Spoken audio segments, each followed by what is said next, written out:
The open road, a ribbon of asphalt unspooling across the American landscape. In the 1970s, it was a siren song for a new breed of adventurer, the long-haul trucker. These weren't just drivers, they were modern-day cowboys piloting 18-wheeled steeds with grit and determination. The open road promised freedom, independence, and a brotherhood forged in diesel fumes and late-night coffee stops. Trucking was more than a job.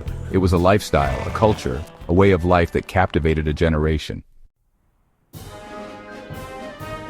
The heart of this culture beat strongest in the convoys. Imagine a line of massive trucks, chrome glinting in the sun, thundering down the highway as one. The roar of their engines was a symphony of power, a testament to the raw force they commanded. But this display of power wasn't just for show, it was a necessity. Driving in close formation, truckers could reduce wind resistance, saving precious fuel and time. However, this maneuver came with inherent risks. One wrong move, a moment's inattention, could lead to a chain reaction with catastrophic consequences. The thrill of the convoy lay in this delicate balance between power and peril. Coordinating these convoys required a level of communication and precision that bordered on the artistic. Each driver had to be acutely aware of their position, speed, and the actions of those around them. It was a delicate dance of acceleration and braking, of subtle lane changes and hand signals. At night, the dance continued, the darkness punctuated by the rhythmic flashing of brake lights, a silent language understood only by those who lived the life. This level of coordination demanded trust, respect, and an almost telepathic understanding between drivers. The convoys rolled on, traversing the vast tapestry of the American landscape. They climbed treacherous mountain passes, their engines straining against the incline, snow-capped peaks looming overhead. They descended into sun-baked deserts, the air thick with heat haze, mirages shimmering on the horizon. And they navigated winding coastal roads, the crashing waves a constant reminder of the unforgiving power of nature. Each mile brought its own unique challenges, from blinding blizzards to sudden downpours, from treacherous black ice to blinding dust storms. Connecting this brotherhood of the road was the constant chatter of the CB radio. More than just a communication device, the CB became a lifeline, a source of information, and a platform for camaraderie. Drivers relayed road conditions, weather reports, and news of any smokies. That's what we called the police, lying in wait.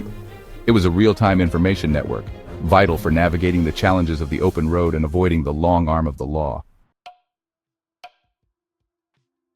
The CB airwaves crackled with a unique language, a colorful blend of slang and jargon that only truckers understood. Breaker 19, this is Rubber Duck, come back. Handles like Big Rig, Road Warrior, and Gypsy Soul became badges of honor, reflecting the personalities and experiences of those who bore them. Jokes were shared, stories exchanged, and friendships forged over the miles. This camaraderie, this sense of belonging, was a vital part of the trucker's life, a comfort in the often lonely and isolating world of the open road.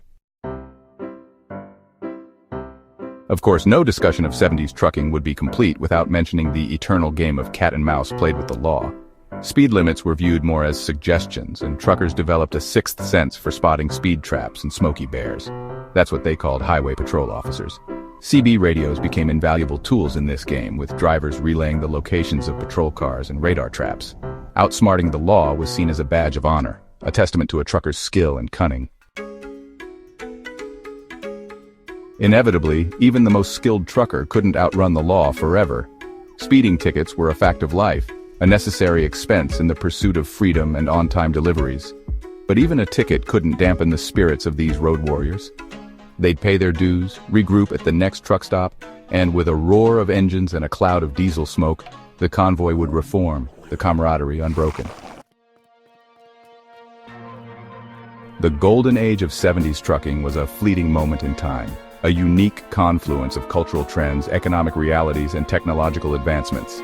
Deregulation of the trucking industry, the rise of CB radio, and a national fascination with the open road all contributed to this era. But like all golden ages, it eventually faded. Increased regulations, rising fuel costs, and the advent of new technologies slowly chipped away at the freedom and independence that defined the 70s trucker. Today, the romance of the open road remains, but the world of trucking has changed. The convoys are smaller, the CB chatter quieter, and the spirit of rebellious independence tempered by the realities of the modern world. Yet, for those who lived it, the memory of those days, of the roar of engines, the camaraderie, and the thrill of the open road, will forever hold a special place in their hearts.